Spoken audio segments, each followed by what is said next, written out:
Baik, kembali kepada materi inti kita adalah bahasan kita mengenai zakat. Kalau kemarin telah dibahas mengenai syaratnya, siapa yang wajib zakat dan syarat-syarat harta yang harus dizakati. Maka hari ini kita masuk kepada zakat yang pertama yang menjadi standar dalam ekonomi adalah zakat emas dan perak. Zakat emas dan perak. Kita ketahui bersama bahwa nisab emas kalau haulnya adalah 1 tahun. Perak juga demikian. 1 tahun kita punya harta berupa emas dan perak, haulnya 1 tahun. Kadar minimalnya kalau emas adalah 20 mithqal. 20 mithqal sama dengan atau setara dengan 85 gram emas. 85 gram emas. Jika kita punya emas setelah 1 tahun minimal 85 gram. Kemarin saya katakan jika anggaplah di Syawal tahun ini kita 85 gram. Kemudian di pertengahan berkurang, tetapi di ujung tahun Syawal tahun berikutnya itu kembali jumlahnya 85 bahkan lebih, tetap hitungannya dihitung 1 haul dan nisabnya masuk dalam nisab, kewajiban kita mengeluarkan zakat. Bagaimana cara mengeluarkannya? Hari di mana kita saat itu, jadi Syawal, pas tanggal 1 Syawal itu 1 tahun. Berarti hari berikutnya kita wajib mengeluarkan zakat hari itu. Harga emas itu berapa? Kemudian dikali 85 gram. Anggaplah emas itu harganya 500. 500 kali 85, 500 ribu maksudnya. 500 ribu kali 85 gram. Jadi berapa kurang lebihnya? 42 juta. Jadi 42 juta 500-an kurang lebih itu. Maka keluarkan 2,5%-nya. Dikeluarkan 2,5%-nya. Lalu bagaimana zakat perak? Ya, zakat perak juga sama. Haulnya 1 tahun. Kemudian miqdarnya, nisabnya, ya, nisab minimalnya adalah 200 dirham. 200 dirham itu sama dengan atau setara dengan 595 gram. 595 gram. Bagaimana cara mengeluarkannya? Setelah jatuh tempo 1 haul dan miqdarnya sampai minimal 595 gram atau 200 dirham, maka dikali harga perak per gramnya hari itu. Kalau hari ini saya cek kurang lebih 13 kalau kita beli. Kalau jual tentunya di bawah itu. Anggaplah 13.000 per gram setelah 1 tahun. Berarti kurang lebih berapa? 700 ribuan. 7.500 ribuan dikurang 2,5%-nya. Nah, itulah kewajiban kita mengeluarkan zakat perak. Nah, dari zakat emas dan zakat perak ini maka muncul pengembangan yang lain, yaitu bab standar mengeluarkan zakat dalam bentuk uang. Karena hari ini tidak semua orang punya atau mau berinvestasi atau menyimpan harta kekayaannya dengan emas ataupun perak, karena beberapa hal yang menjadi sebab sehingga tidak semua orang menyimpan itu. Dan kebanyakan hari ini orang menyimpan hartanya, investasinya di tabungan berupa uang biasanya. Nah, kalau uang bagaimana? Kita punya uang, tetap hukumnya wajib haul 1 tahun. Lalu yang menjadi perdebatan ulama adalah yang menjadi standar minimal nisabnya adalah apakah emas ataupun perak. Ulama sepakat dari zaman Nabi Muhammad SAW dan zaman-zaman yang datang setelahnya bahwa yang menjadi tolak ukur perekonomian masyarakat Islam, yang menjadi alat jual beli adalah uang emas dan uang perak, dinar ataupun dirham. Itu sepakat. Tapi yang berbeda ulama di sini adalah minimal nisab bagi orang yang punya uang. Jika kita kembali kepada zaman di mana kita hidup sekarang ini, di mana masyarakat dunia hari ini, muslim atau non muslim, yang menjadi alat untuk pertukaran jual beli bukanlah uang emas dan uang perak, tapi mata uang sesuai dengan mata uang negara masing-masing. Kalau di Saudi rial, kalau di negara Amerika, di Eropa dolar, kalau di Indonesia rupiah, kalau India Pakistan rupiah, dan seterusnya. Lalu kemana kita menjadikan standar itu untuk uang kita sehingga kita wajib mengeluarkan zakat? Nah, dalam hal ini memang ulama berbeda pendapat. Yang menjadi acuan zakat harta, apakah emas ataupun perak? Pendapat yang pertama adalah pendapat kebanyakan ulama kontemporer. Jumhur ulama kontemporer kebanyakan mereka menjadikan standar minimal nisab uang kepada perak. Jadi acuannya adalah perak. Kalau perak tentunya jauh lebih sedikit dibandingkan emas. Bayangkan tadi kalau harganya 13.000, apa kalau cuma 10.000? Hanya 5.000 sampai 7.000. Kalau 5.000 sampai 7.000 kita punya uang, setelah berjalan 1 tahun, maka kita wajib mengeluarkan 2% jika standarnya adalah perak.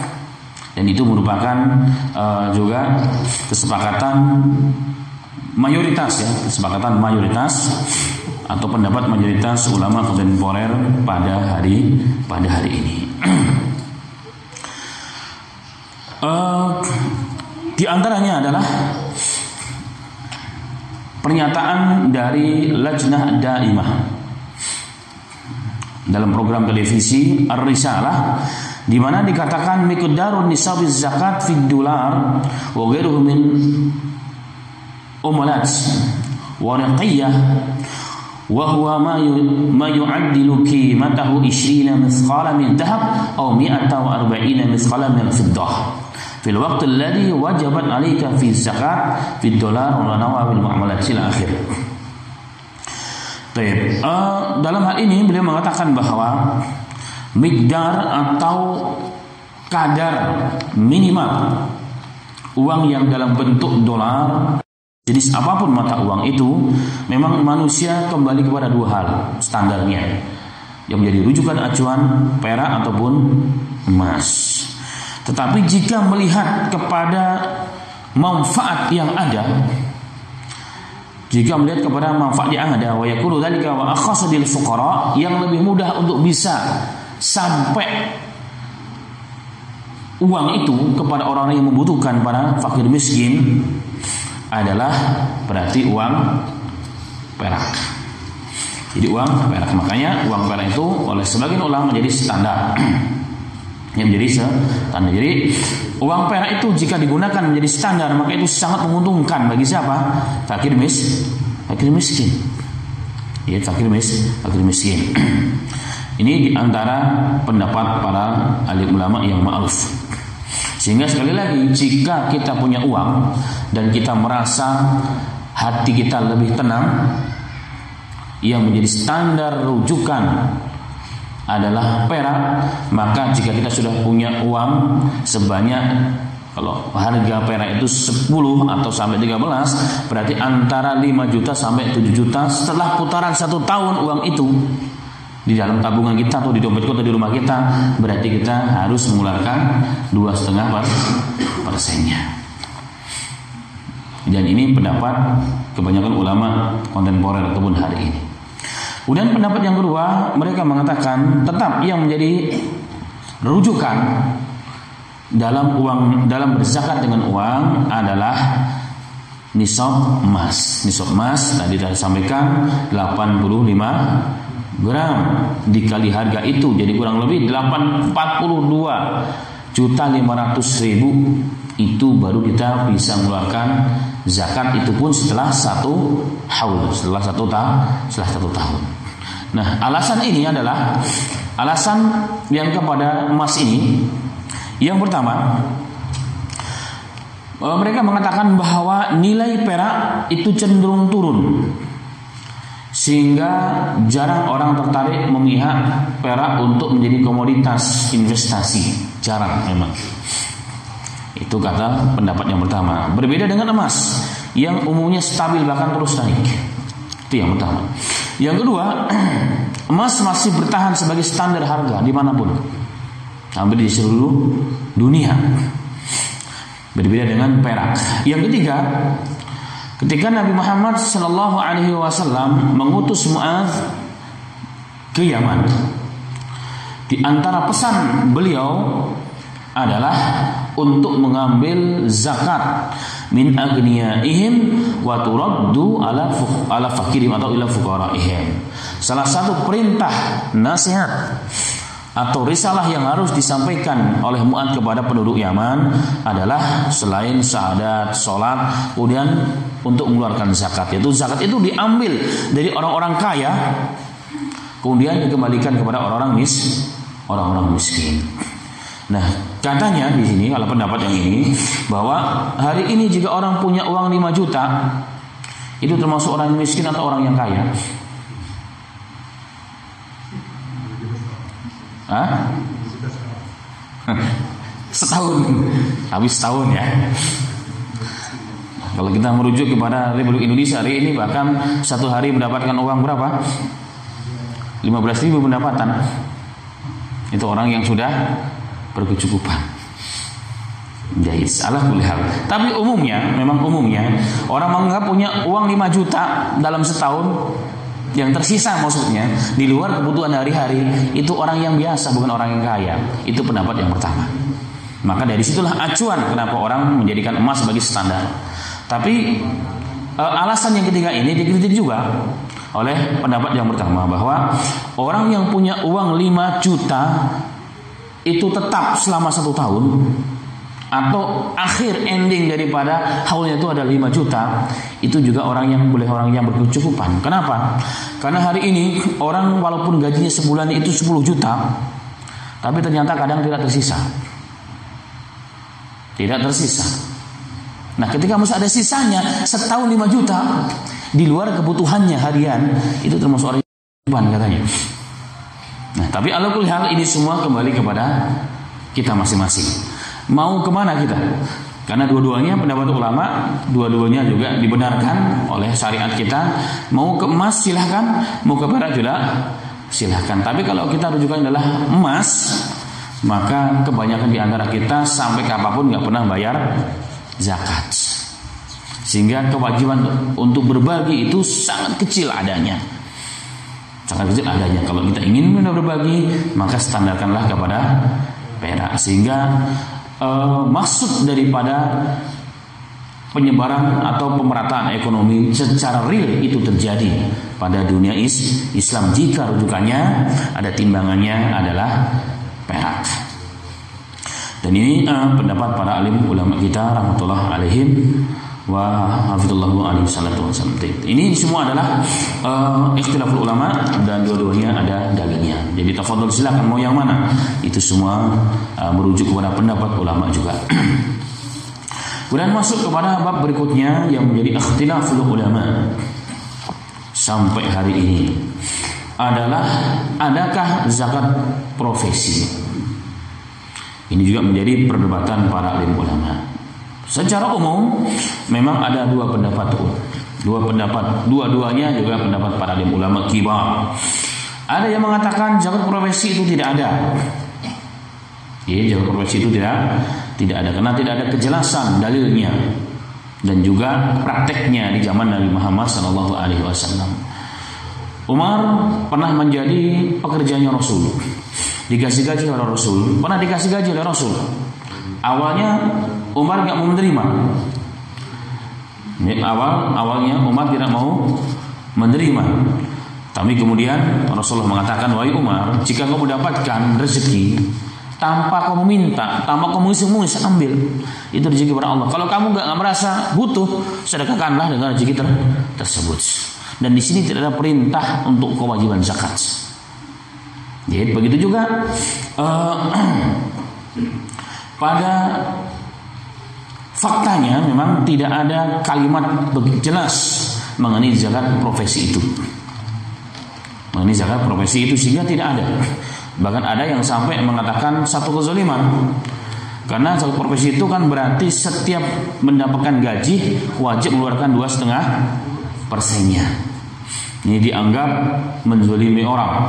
Kenapa? Karena kalau seorang karyawan gajinya UMR di wilayah kita berapa hari ini? 3 juta ya. Anggap 4 juta lah. 4 juta selama sebulan. Anaknya 4. Rumahnya ngontrak. Motornya nyicil. Cukup nggak kira-kira segitu? Kemudian dia ada bayar zakat, maka sebagian ulama mengatakan 1/5. Ditambah lagi memang tidak ada nas yang begitu jelas. Ya, nas yang begitu jelas. Itu yang pertama. Ini khulosah daripada perdebatan para alim ulama kita rahmatullah alaihim. Baik. Kemudian di zaman Abu Bakar menjadi khalifah.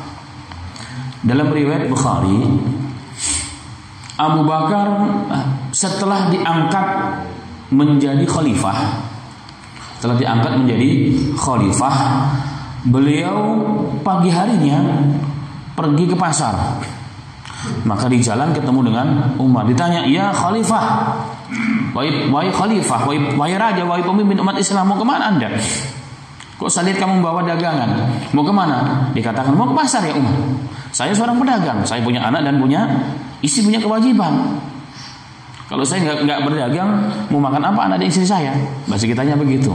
Maka Umar mengatakan, "Ya Abu Bakar, ente sekarang jadi Amir Mukminin, menjadi khalifah. Kalau ente berdagang, siapa yang ngurusin umat? Maka Abu Bakar dengan polosnya, "Lalu bagaimana saya wahai Umar? Saya nggak boleh bekerja, saya punya tanggung jawab anak dan istri, saya harus ngurusi umat. Lalu bagaimana kewajiban saya terhadap anak dan istri saya?" Maka Umar mengatakan, "Ayo kita pergi kepada bendahara negara. Kita bincangkan dengan beliau." Kemudian dari situlah ditetapkan gaji untuk Abu Bakar, tunjangan untuk hidupnya Abu Bakar dan keluarganya. Nah, tapi dari situ pun tidak ada riwayat di mana Abu Bakar mengeluarkan kewajiban zakatnya dari hasil tunjangan atau gaji itu sendiri atau profesi itu sendiri. Karena profesi itu meliputi juga pekerjaan sebagai pegawai. Ada profesi yang bersifat mengandalkan otak, termasuk orang-orang pekerja kantoran atau orang-orang yang mengandalkan skill atau hirfah seperti pengrajin dan seterusnya. Dua-duanya sama dalam hal ini. Nah, dalam riwayat Bukhari ini tidak ada dalil bahwa Abu Bakar Siddiq radhiyallahu anhu mengeluarkan zakatnya per setiap kali beliau mendapatkan tunjangan negara. Nah, ini juga menguatkan pendapat yang pertama. Dan pendapat ini juga termasuk pendapat aksar dari para ulama-ulama Saudi hari ini dan yang telah wafat, termasuk Mufti almarhum Syekh bin Baz rahmatullahi alaihi, Syekh Utsaimin dan lain sebagainya. Kemudian pendapat yang kedua, zakat profesi itu ada. Termasuk kalau tidak salah juga pendapat dari Mu'in. Kemudian ulama kibar yang sangat ma'ruf Yusuf Al-Qaradawi dan lain sebagainya mengatakan zakat profesi itu ada. Dalilnya adalah dalil pertama dari Al-Quran. Allah Ta'ala berfirman dalam surat At-Taubah, "Khudh min amwalihim sadaqatun tutahhiruhum wa tuzakkihim bima wassil 'alaihim inna salata sakanun lahum wallahu samiun 'alim." Allah mengatakan, "Khudh min amwalihim sadaqah." Ambillah dari harta mereka sedekah, tutahhiruhum, untuk mensucikan mereka, membersihkan mereka, wa tuzakkihim, dan juga untuk membersihkan mereka, mensucikan mereka. Kemudian wasalli alaihim, dan berselawatlah, berdoakanlah untuk mereka. Inna salataka, karena doamu wahai Muhammad, kata Allah, sakanul lahum, sebagai ketentraman bagi jiwa mereka. Wallahu alim, dan Allah zat yang maha mendengar lagi maha mengetahui. Ayat yang pertama. Yang kedua dalam surat Al-Baqarah, ya ayyuhalladzina amanu anfiqu min thayyibati ma kasabtum wa mimma akhrajna lakum minal ardh wa la tayammamul khabitha minhu tunfiqu wa lastum bi'akhidhi ila akhir ayat. Allah mengatakan, wahai orang-orang yang beriman, anfiqu min thayyibat, keluarkanlah zakat. Infak dalam ayat ini maksudnya adalah zakat. Karena infak atau sedekah jika wajib namanya zakat. Nah, Allah Ta'ala berfirman dalam ayat ini, ya ayyuhalladzina amanu anfiqu min thayyibat, wahai orang yang beriman, keluarkanlah zakat dari hartamu yang baik. Ma kasabtum, dari apa yang kau telah dapatkan, telah kau usahakan. Wa mimma akhrajna lakum minal ard, dan dari harta yang telah kami keluarkan untuk kalian dari bumi. Ini zakat pertanian dalam bab ini. Nah, pada ayat ini pertama, syarat wajib zakat itu adalah hartanya thayyib. Jadi harta yang baik, yang halal, benda caranya juga halal, itulah yang wajib untuk dizakati. Berarti harta sebanyak apapun jika tidak thayyib, tidak halal, maka tidak ada kewajiban. Ya, tidak ada kewajiban. Nah, kalimat ma kasabtum, keluarkanlah zakat dari harta yang baik. Ma kasabtum, dari apa yang telah kau usahakan. Yang telah kau usahakan. Kau usahakan itu maksud di dalam tersebut di antaranya juga apa? Bekerja. Bekerja adalah, di antara bekerja adalah sebagai profesi. Maka ini dalil. Ini adalah dalil menurut para ulama pendapat yang kedua, bahwa zakat profesi itu ada. Kemudian juga ada riwayat-riwayat lain. Ada riwayat-riwayat lain, termasuk Umar bin Abdul Aziz diriwayatkan bahwa beliau memerintahkan setiap kali mendapatkan gajinya kepada karyawannya, maka diperintahkan untuk mengeluarkan zakat. Itu ada riwayat kepada mereka. Baik, dan dua pendapat ini memang sepintas sangat bertolak belakang. Yang satunya wajib, yang satunya tidak wajib. Sehingga muncullah hari ini pendapat yang berikutnya, bahwa jika kita mendapatkan gaji dan ada sisanya sampai 1 tahun, sisa dari keperluan hidup kita, termasuk transportasinya, termasuk untuk keperluan hidupnya, membiayai anaknya, untuk bayar utang dan sebagainya, ternyata masih ada sisanya, dan sisa tersebut mencapai nisab. Nisab itu nisab perak, berarti 5 juta sampai 7 juta, maka dikeluarkan 2,5%-nya. Dan itu pendapat yang lebih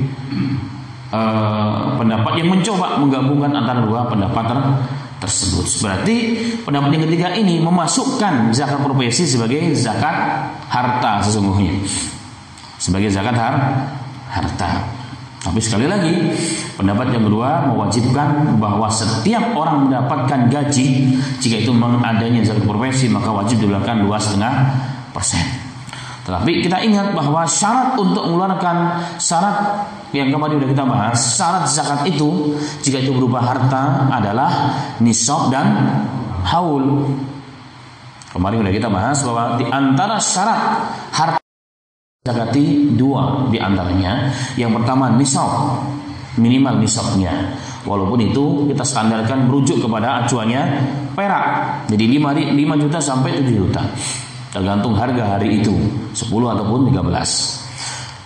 Yang kedua adalah haul, itu selama satu tahun. Selama satu tahun. Baik, bukan berarti pendapat yang ketiga atau yang pertama yang tidak mengatakan zakat profesi itu wajib, bukan berarti mengajarkan umat itu bakhil, bukan juga sebenarnya. Tetap dianjurkan untuk banyak bersedekah, karena Rasulullah mengatakan dan memerintahkan kepada kita, kepada sahabat dan kepada kita semua untuk banyak bersedekah. Maka dalam Sahih Bukhari dan Muslim diriwayatkan ada seorang petani yang setiap kali panen maka dibagi menjadi 3 bagian. Yang pertama untuk disedekahkan. Yang kedua, untuk modal kembali bertani. Yang ketiga, digunakan untuk keperluan keluarganya setiap kali panen. Sehingga diriwayatkan dalam hadis tersebut, Allah mengirim hujan bahkan ke ladang petani tersebut, padahal kanan kirinya tidak ada hujan. Jadi begitu Allah sangat sayang kepada hamba tersebut ketika di musim panas, di musim kemarau, di mana kanan kirinya tidak dapat hujan, tapi ladang pertanian yang setiap kali panen dibagi jadi 3 bagian mendapatkan hujan dari Allah Subhanahu wa ta'ala. Ini adalah anjuran untuk berinfak atau berzakat sunnah di luar kewajiban, walaupun tidak sampai nisab, walaupun tidak sampai haulnya. Tapi kalau zakat pertanian memang setiap kali panen, maka dia harus mengeluarkan zakatnya jika sampai kepada nisab tersebut. Nah, ini maknanya bukan berarti pendapat yang pertama mengajar kita bakhil, pelit, juga pendapat yang ketiga tidak, tapi ingin kembali kepada aturan yang benar bahwa antara perkara yang wajib dengan perkara yang sunnah itu 2 hal yang berbeda. Hukum itu harus jelas. Dan itulah ma'asyiral muslimin, kalau kita mendengar pernyataan dari siapapun yang menyatakan tentang wajibnya zakat profesi atau tidak wajibnya profesi, dua-duanya juga merupakan sumbernya para alim ulama dan dua-duanya berdalil. Jadi dua-duanya tidak perlu saling menyalahkan, kembali kepada keyakinan kita masing-masing. Kalau sudah begini berarti kembali kepada kita masing-masing. Mau kemana kita? Kalau yakinnya Anda, tenangnya Anda kepada pendapat yang pertama, fadhal, silahkan. Tapi tetap juga diperbanyak berinfak. Kenapa? Kalau kita di mana menjadi yang pas-pasan, yang saya ceritakan tadi gajinya 4 juta sampai 5 juta. Kalau kita mengandalkan yang pertama, tentunya sampai kapanpun kita nggak pernah bisa berzakat. Kenapa? Cukup aja sudah syukur, karena kebanyakan masih kurang biasanya. Ini tadi gajinya cuma 5 juta, hidup di kota aja seperti ini. Ya, bayar bulanan anaknya 4, ya kan? Belum lagi kalau sakit, untuk makan minumnya, IPL-nya, cicilannya ada 3, ada rumah, ada mobil, ada apa lagi? Maka kurang setiap bulannya. Maka walaupun kurang, tetap kita anjurkan, walaupun kita berpendapat pada pendapat, banyaknya tetap bersedekah, banyak berinfak, berzakat dalam arti zakat yang sunnah. Itu hal yang penting. Begitu juga jika kita ikut pada pendapat yang kedua, jangan pernah menyalahkan dan jangan pernah menjelekkan orang yang tidak sependapat dengan kita dan merasa kita lebih hebat, merasa kita lebih taat kepada Allah dan Rasul-Nya. Tidak demikian. Kenapa? Ini kembali kepada keyakinan. Keyakinan itu dibangun dengan dalil. Nah, ini hal yang menjadi catatan kita bersama dalam bab mengenai bab profesi atau hasil pendapatan dari kerja kita. Baik. Kemudian ma'asyiral muslimin rahimani wa rahimakumullah. Beberapa hari kemarin saya dikirim suatu video pendek dari teman tentang bab ini juga. Jadi ada 2 orang ustaz yang videonya sebenarnya berbeda, pengajiannya berbeda, cuma dijadikan satu video. Jadi seakan-akan 2 pendapat itu, 2 ulama tersebut diadu. Ini tidak wajib, ini wajib. Ini tidak wajib, ini wajib. Nah, ini sering terjadi. Maka kita kalau bisa tidak perlulah ikut-ikutan seperti itu. Karena ini semua para ulama kita, ustaz kita juga mereka berpendapat dengan pendapat para ulama, bukan pendapat mereka sendiri. Mereka juga mengikut para alim ulama yang sebenarnya lebih faqih, tentunya guru-guru mereka daripada orang-orang yang telah belajar, yang bersumberkan kepada Quran ataupun hadis Nabi Muhammad sallallahu alaihi wasallam. Ada satu kasus pernah ditanyakan. Ada orang yang bekerja di suatu perusahaan di mana mendapatkan gaji yang cukup besar. Dia tabung uang tersebut untuk bekal menikah. Dan ternyata setelah 1 tahun dihitung, uang tersebut melampaui batas kadar emas. Melampaui batas kadar emas. Tapi ingat bahwa uang yang ditabung tersebut diperuntukkan untuk nikah. Yang jadi pertanyaan oleh orang tersebut, wahai Syekh wa Ustaz, bagaimana dengan niat saya tadi dan bagaimana dengan kewajiban zakat saya? Uang ini saya niatkan untuk nikah, untuk biaya nikah, untuk biaya nikah, dan setelah 1 tahun belum nikah. Di 1 tahun belum nikah padahal di sana banyak orang yang sudah boleh nikah nggak punya modal. Ini sudah 1 tahun modalnya sudah lewat bahkan, tapi belum dapat jodoh. Nah, pertanyaannya, apakah saya wajib mengeluarkan zakat dari harta simpanan saya yang saya gunakan, yang saya persiapkan untuk nikah ataupun tidak? Ini pertanyaan. Maka jawabnya, para ulama mengatakan, jika hartanya, uang simpanannya telah melampaui batas nisab, baik emas, apalagi baik perak ataupun apalagi emas, maka tetap dikeluarkan zakatnya 2,5%, walaupun tujuan harta tersebut adalah untuk menikah. Dan itu aslam, itu adalah jalan yang selamat dan ihtiyat bab kehati-hatian. Dan ini juga terjadi kasus ini kasus yang cukup rumit, yang berbagai macam masalah itu bisa terjadi dalam bab ini. Dan insya Allah nanti kita akan buat waktu khusus untuk tanya jawab untuk sharing mengenai masalah-masalah terkait dengan zakat. Tapi setelah selesai bab-bab zakat yang kita akan bahas satu persatu dengan izin Allah Subhanahu wa Ta'ala. Ada pertanyaan yang berikutnya adalah, ada seorang bertanya di mana dia mendapatkan uang dari sebagian hasil dari kerja yang dia gunakan sebagai dari harta sumber yang lain. Terkadang harta tersebut saya gunakan sampai hampir habis, terkadang berlebih balik lagi. Tetapi di akhir tahun atau sampai kepada haulnya setelah 1 tahun, uang tersebut ternyata sampai kepada nisabnya. Tapi sebelum sampai akhir tahun, kadang kurang, kadang lebih. Apakah saya termasuk orang yang wajib mengeluarkan zakat?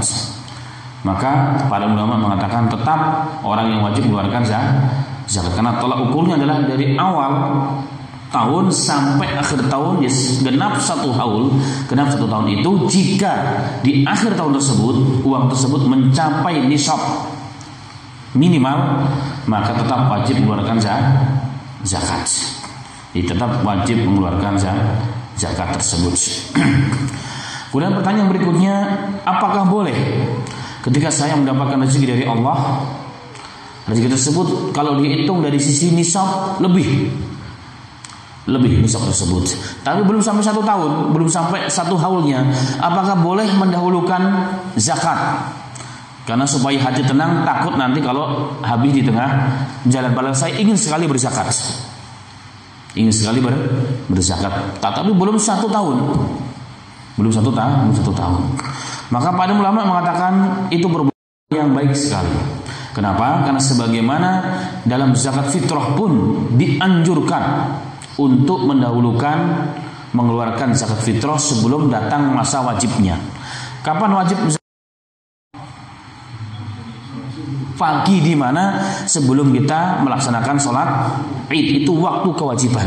Tapi sudah dibolehkan, bahkan jauh-jauh hari sebelum datang 1 Syawal itu sudah boleh didahulukan zakat fitrah tersebut. Justru itu menguntungkan dan membantu terutama para amil zakat, supaya bisa membagikan dan sampai zakat tersebut sebelum waktu sholat Id kepada orang yang mustahiknya. Nah, begitu juga ulama mengatakan boleh dalam zakat mal ini pun, zakat harta pun boleh didahulukan. Boleh didahulukan demi kehati-hatian dan untuk menenangkan hati, itu diperbolehkan. Bahkan itu termasuk pendapat atau perbuatan yang sangat dianggap baik oleh Islam. Kemudian jika hartanya itu bersumber dari sumber yang berbeda-beda, apakah boleh disatukan, dihitung menjadi satu? Dihitung menjadi satu, kemudian ternyata sampai kepada nisab dan setelah 1 haul, apakah tetap mengeluarkan kewajiban zakatnya ataupun tidak? Ulama mengatakan seharusnya demikian. Seharusnya demikian, karena sumber kita kadang-kadang bukan hanya dari satu sumber, bukan hanya dari sumber pekerjaan kita. Mungkin ada harta-harta yang lain, yang penting halal syaratnya. Yang penting halal dan bukan punya orang lain, milik kita, halal, maka boleh digabungkan antara satu dengan yang lain sehingga sampai jumlah nisab yang diinginkan atau minimal dan sampai kepada 1 haul, maka boleh dikeluarkan zakat tersebut. Sedangkan zakat perdagangan itu dihitung juga sesungguhnya setiap per 1 tahun. Jadi zakat perdagangan per 1 tahun dihitung semua, dikalkulasi secara total berapa keuntungannya, kemudian dikurang dengan ini dan itu, kemudian dikeluarkan zakatnya yang diwajibkan oleh Allah Subhanahu wa ta'ala. Maka orang yang mengeluarkan zakat dan perhatian terhadap zakat ini, maka insyaallah ta'ala akan diberikan barokah pada hartanya. Nah, ini perkara yang paling penting. Maka setiap kita hari ini yang sangat-sangat kita masih kurang adalah kurang perhatian. Jarang kita mencatat harta kita pada setiap awal tahun hingga jatuh tempo 1 haul. Itu jarang sekali. Jadi yang ada sering kelewatan, bahkan tidak tahu Anda sudah berapa lama nggak bayar zakat. Karena kalau ditanya, oh saya nggak tahu kapan saya mulai awal tahunnya, kapan akhir tahunnya. Ini kebanyakan yang terjadi. Dan itulah masalah muslimin, padahal ini perkara yang sangat penting, perkara yang sangat wajib. Dan Allah mengancam padahal orang yang wajib mengeluarkan zakat dan tidak mengeluarkan zakat diancam oleh Allah Ta'ala. Harta tersebut akan dijadikan safahih, lempengan-lempengan yang dibakar di neraka jahanam, kemudian disertikakan kepada jidat kita, badan kita, punggung kita dan seterusnya.